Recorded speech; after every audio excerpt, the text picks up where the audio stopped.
สวัสดีครับท่านผู้ชมครับในยุคสมัยนี้สตรีให้ความสนใจกับเรื่องของความงามไม่เพียงเรื่องของการแต่งหน้าหรือว่าเลือกเครื่องแต่งกายให้เหมาะสมกับยุคสมัยเท่านั้นนะครับแต่ว่ารวมไปถึงการดูแลผิวพรรณให้ดูดีอ่อนเยาว์และเป็นธรรมชาติอีกด้วยวันนี้แขกรับเชิญของเราจะมาพูดคุยกับเราในเรื่องนี้นะครับท่านเป็นผู้เชี่ยวชาญเป็นนักวิทยาศาสตร์ที่มีชื่อเสียงและได้ประพันธ์หนังสือชื่อว่า The Aging Myth นะครับซึ่งเป็นหนังสือที่เป็นที่สนใจไปทั่วโลกครับนั่นคือดร.โจเซฟ ไวแชงท่านเป็นหัวหน้าเจ้าหน้าที่วิทยาศาสตร์และรองประธานกรรมการบริหารฝ่ายพัฒนาผลิตภัณฑ์ครับ Welcome to the program. Thank you, Dr. ageLoc. First of all, let me ask you about the ageLoc innovation. What is it? Yes. Well, ageLoc is a new technology that we sort of developed among our company scientists. It's really focused on trying to understand how genes can affect the aging process.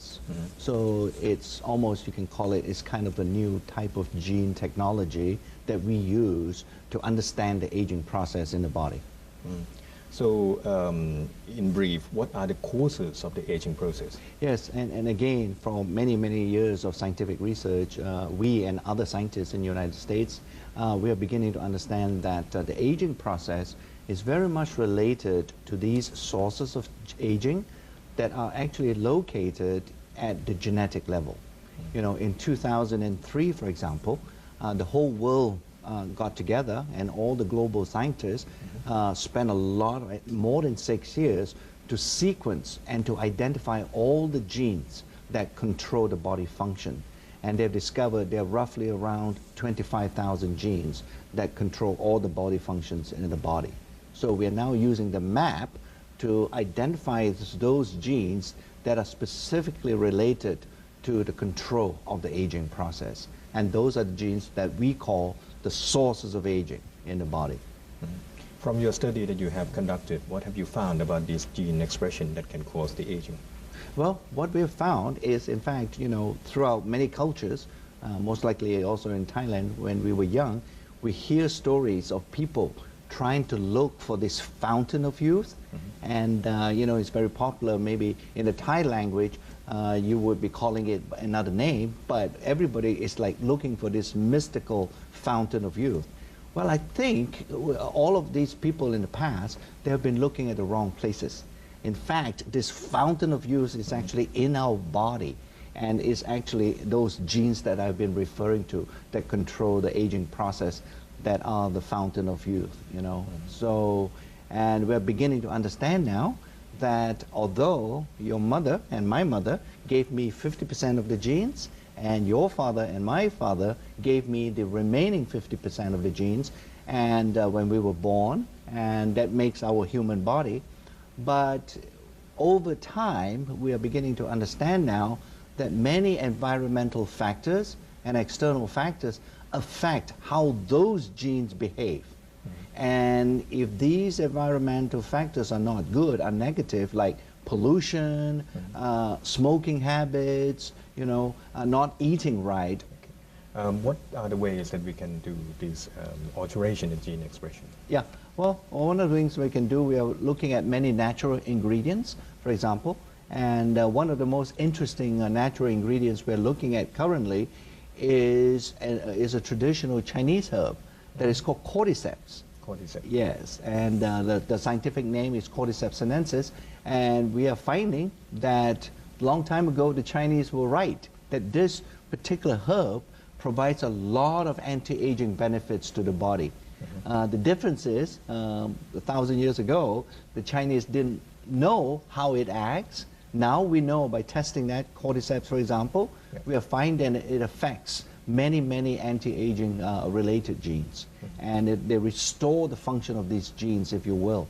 And our ageLoc technology gives us the ability and all the scientific tools to look at this particular genetic effect. Okay. So these particular herbs, cordyceps, how do human beings take that and cause some benefits in terms of the anti-aging? Well, one of the most important things with natural herbs is that you have to take the right dose, if you will. And sometimes when you use the natural cordyceps and you use it in soups or in the foods that Chinese people eat, you cannot control the dose. So sometimes it works and sometimes it doesn't. Now, there's another study that you have been involved with to do with the food intake, the calories. How does that relate to the aging process? That's an important. I'm glad you asked that because our research is also beginning to show that the less calories you take into your body, the better it is for the body to stay young. Yes, and this is a new type of science now that is known as caloric restriction. In other words, you'll be eating about 30% less calories than a normal person would be eating.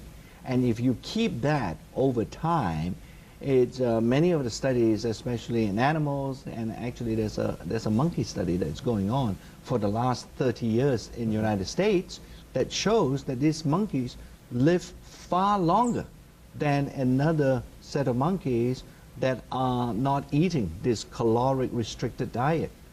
So it's very interesting, and we are using that kind of studies to see to ask a question: why is it happening? And once again, we are finding there are many genes in the body that are behaving differently under caloric restriction.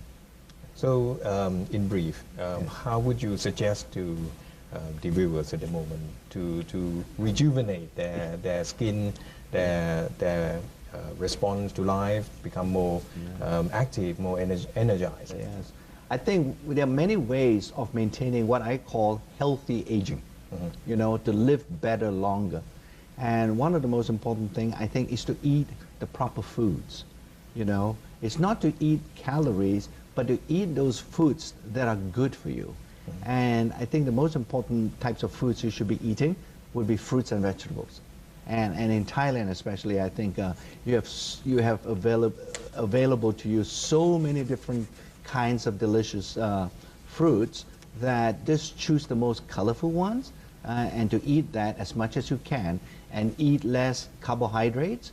That would be a good way of having healthy aging. Another way is I'm hoping people don't smoke as much. That's another very important and significant factor to help you stay young longer as you get older. And the other things would be, I think everybody understands it, is to have a bit more exercise, and that is also good. And finally, to get some sleep. I think that's also important. People don't realize that sleep is a very important aspect of aging, of healthy aging, because your body can only heal itself while you're sleeping. So those are some of the tips I think people can adopt. Thank you. Okay. ครับเป็นเรื่องราวที่น่าสนใจและน่าจะเป็นประโยชน์อย่างยิ่งสำหรับท่านผู้ชมทุกท่านในเรื่องของการดูแลสุขภาพอนามัยและการดูแลผิวพรรณนะครับต้านความชราครับสำหรับรายการในวันนี้ขอบพระคุณดร.โจเซฟไวแชงหัวหน้าเจ้าหน้าที่วิทยาศาสตร์และรองประธานกรรมการบริหารฝ่ายพัฒนาผลิตภัณฑ์เป็นอย่างยิ่งครับ Thank you very much. Thank you.